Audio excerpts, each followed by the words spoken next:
Basic electricity and semiconductor devices standard 11 part 2 chapter first semiconductor and diodes.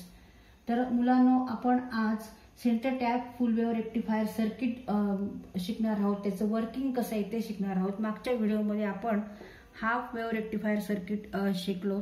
आता हे circuit जे आहे ते हाफ वेव्ह रेक्टिफायर सर्किट आहे। याच्यामध्ये फक्त एकच डायोड आहे आणि ट्रान्सफॉर्मर हा सिंपल ट्रान्सफॉर्मर आहे आणि लोड RL इथे लावलेला आहे आणि इनपुट हा AC इनपुट आहे। तर इथे रेक्टिफायरचं काय काम असतं तर इट कन्व्हर्ट्स AC इंटू DC। तर हा हाफ वेव्ह रेक्टिफायर आहे। याच्यामध्ये फक्त हाफ वेव्ह साठीच हे वर्क करतं आणि निगेटिव्ह हाफ साठी हे सर्किट वर्क करत नाही। तर इथे हा डायोड जेव्हा फॉरवर्ड होतो म्हणजे जेव्हा positive connected to positive for positive half cycle terminal A is positive with respect to terminal B.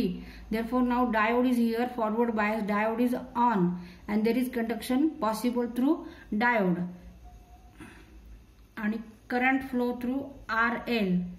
Therefore, there is a voltage across RL. आणि म्हणजे पहिल्या पॉझिटिव्ह हाफ सायकल साठी आपल्याला व्होल्टेज DC मिळतं आउटपुटला, पण निगेटिव्ह हाफ सायकल साठी नाव diode is reverse bias because terminal A is now negative with respect to terminal B. हा निगेटिव्ह आणि हा पॉझिटिव्ह टर्मिनल होतो, म्हणजे निगेटिव्ह आणि पॉझिटिव्ह हे कनेक्ट होतात, म्हणून डायोड इथे आता रिव्हर्स बायस मध्ये जातो आणि कंडक्शन इथे पॉसिबल होत नाही। डायोड ऑफ होतो आणि त्याच्यामुळे आपल्याला आउटपुट इथे काहीच मिळत नाही आणि त्यामुळे आउटपुट वेव्हफॉर्म जे आहे तिथे आपल्याला DC इथे दाखवलेला नाही, इथे DC आपल्याला मिळत नाही। निगेटिव्ह हाफ सायकल साठी आपल्याला इथे DC मिळत नाही। तर so therefore there is a wastage of negative half cycle. म्हणजे ह्या निगेटिव्ह हाफ सायकल साठी डायोड हे वर्क होत नाही, आपल्याला आउटपुट मिळत नाही DC। त्याच्यामुळे हा इथे हाफ वेव्ह रेक्टिफायरचा हा डिसएडव्हान्टेज आहे। To utilize negative half cycle, one more diode is connected with the special type of transformer called as a center tap transformer. आता हा जो ट्रान्सफॉर्मर आहे हा सेंटर टॅप ट्रान्सफॉर्मर आहे। इथे हा पॉइंट C हा सेकंडरी वाइंडिंगच्या सेंटर मध्ये आहे आणि इथे इनपुट हा AC आहे, ट्रान्सफॉर्मर हा सेंटर टॅप आहे, डायोड इथे दोन आहेत D1 आणि D2 आणि लोड आहे RL रेजिस्टर। तर इथे ह्या सर्किटमुळे आपल्याला ACचं कन्व्हर्शन DC मध्ये झालेलं आहे आणि पॉझिटिव्ह हाफ सायकल आणि निगेटिव्ह हाफ सायकल सुद्धा हे सर्किट वर्क करतं आणि आपल्याला आउटपुट DC ह्या पद्धतीने मिळतो। म्हणजे निगेटिव्ह हाफ सायकल साठी सुद्धा आपल्याला DC मिळतो आणि पॉझिटिव्ह हाफ सायकल साठी सुद्धा आपल्याला इथे DC मिळतो। आता ह्याचं वर्किंग कसं होतं ते आपण बघू इथे। For positive half cycle, terminal A become positive with respect to terminal B. Therefore, here diode D1 is now forward bias, means diode D1 is on, and diode D2 is a reverse bias because negative and positive connection is there, and so diode D2 is a reverse bias, means diode D2 is off. There is no conduction through diode D2, but there is a conduction through diode D1. Current flow from terminal A D1 then load RL and center tap point C. म्हणजे ह्या load RL मधून resistor मधून सुद्धा हा current हा flow होतो, म्हणजेच आपल्याला आउटपुट व्होल्टेज हे मिळतं। Now for negative half cycle, terminal A become negative with respect to terminal B and diode D1 is here now reverse bias, means diode D1 is off and no conduction through D1, but diode D2 is here forward bias, diode D2 is on because positive connected to positive, anode is connected to positive terminal, therefore diode D2 is a forward bias and there is a conduction possible through diode D2 and current flow through this circuit from terminal B to D2 then load RL and up to center tap C.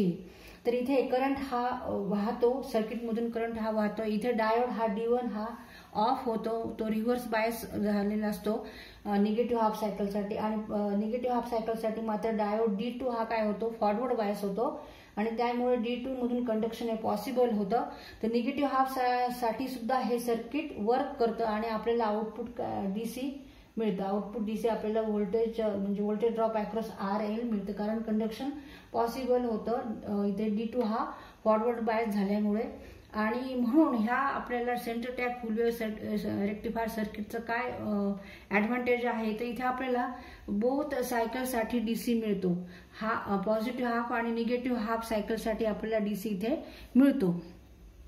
तसं आपल्याला इथे half wave रेक्टिफायरमध्ये फक्त DC positive half सायकलसाठीच मिळत होता. इथे मात्र output DC हा दोन्ही सायकलसाठी मिळतो, कारण इथे आपण 2 डायोडचा यूज केलेला, 2 डायोड वापरले. एक पॉझिटिव्ह हाफ सायकलसाठी D1 हा फॉरवर्ड होतो, ऑन होतो, आणि निगेटिव्ह हाफ सायकलसाठी D2 हा ऑन होतो, फॉरवर्ड होतो.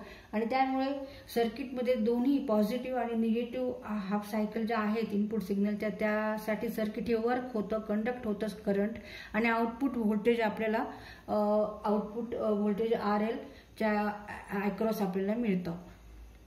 तर इथे ॲडव्हान्टेज काय आहे, तर more DC voltage than half wave rectifier and ripple frequency is doubled because 2 cycles are developed. It is 2 into Fn. If it is 50 Hz AC for full wave rectifier, then ripple frequency is 100 Hz. Therefore, more ripple frequency, it means less ripple than half wave wave rectifier. Ripple factor is here 0.48. पण इथे ह्या सर्किटचा disadvantage काय आहे, तर ह्याला centre tap transformer हा essential आहे.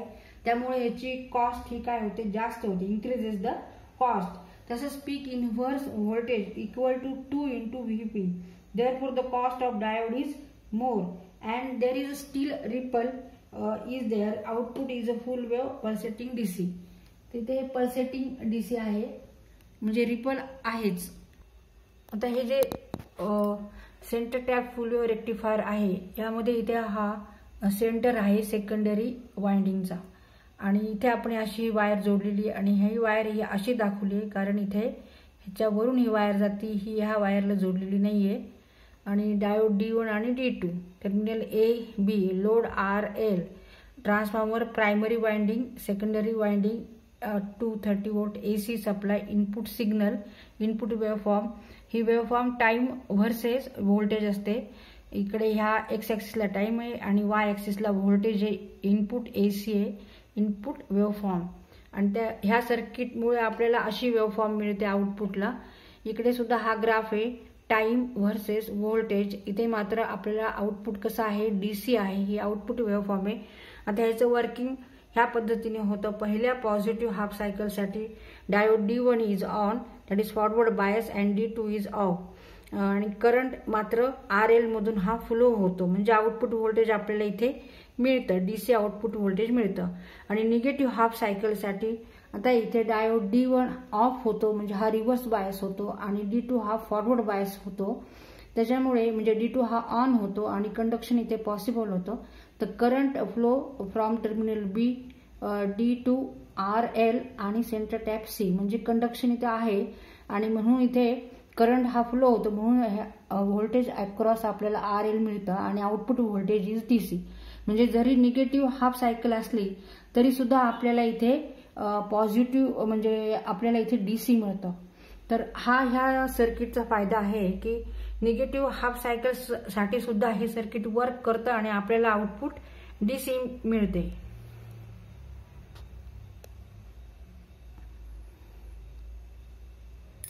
म्हणजे पॉझिटिव्ह हाफ सायकलसाठी DC आपल्याला आउटपुटला मिळते आणि निगेटिव्ह हाफ सायकलसाठी आपल्याला आउटपुट हे DC मिळते.